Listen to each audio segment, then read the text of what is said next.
La seconde épître aux Corinthiens, chapitre 7. Puisque nous avons de telles promesses, bien-aimés, purifions-nous de tout ce qui souille notre corps et notre esprit, et poursuivons jusqu'au bout la sainteté dans la crainte de Dieu. Faites-nous une place dans votre cœur. Nous n'avons fait de tort à personne. Nous n'avons ruiné personne. Nous n'avons exploité personne. Ce n'est pas pour vous condamner que je parle ainsi, car j'ai déjà dit que vous êtes dans notre cœur à la vie et à la mort. J'ai une grande confiance en vous. J'ai toute raison d'être fier de vous. Je suis pleinement réconforté, débordant de joie au milieu de toutes nos difficultés. Depuis notre arrivée en Macédoine, en effet, nous n'avons connu aucun repos. Nous étions au contraire pressés de toutes parts, luttes au dehors, craintes au dedans. Mais Dieu, qui réconforte ceux qui sont abattus, nous a encouragés par l'arrivée de Tite, et non seulement par son arrivée, mais encore par le réconfort qu'il avait reçu de vous.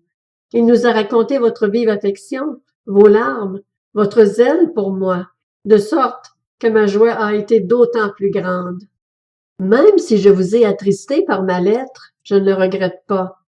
Et si je l'ai regretté, car je vois que cette lettre vous a momentanément attristé, je me réjouis maintenant, non pas de ce que vous avez été attristé, mais de ce que votre tristesse vous a amené à changer d'attitude, car vous avez été attristé selon Dieu, si bien que vous n'avez subi aucun dommage de notre part. En effet, la tristesse selon Dieu produit une repentance qui conduit au salut et que l'on ne regrette jamais, tandis que la tristesse du monde produit la mort. Cette même tristesse selon Dieu, voyez quel empressement elle a produit en vous. Quelles excuses, quelle indignation, quelle crainte, quel désir ardent, quel zèle, quelle punition. Vous avez démontré à tout point de vue que vous étiez pur dans cette affaire. Si donc je vous ai écrit, ce n'était ni à cause de celui qui a commis le tort, ni à cause de celui qui l'a subi. C'était afin de rendre évident à votre esprit, devant Dieu, votre empressement pour nous. Voilà ce qui nous a réconfortés. Mais nous n'avons pas seulement été réconfortés, nous avons été beaucoup plus encore réjouis de constater la joie de Tite, qui a eu l'esprit tranquillisé par vous tous. Si je me suis quelque peu vanté à votre sujet devant lui, je n'ai pas eu à en rougir.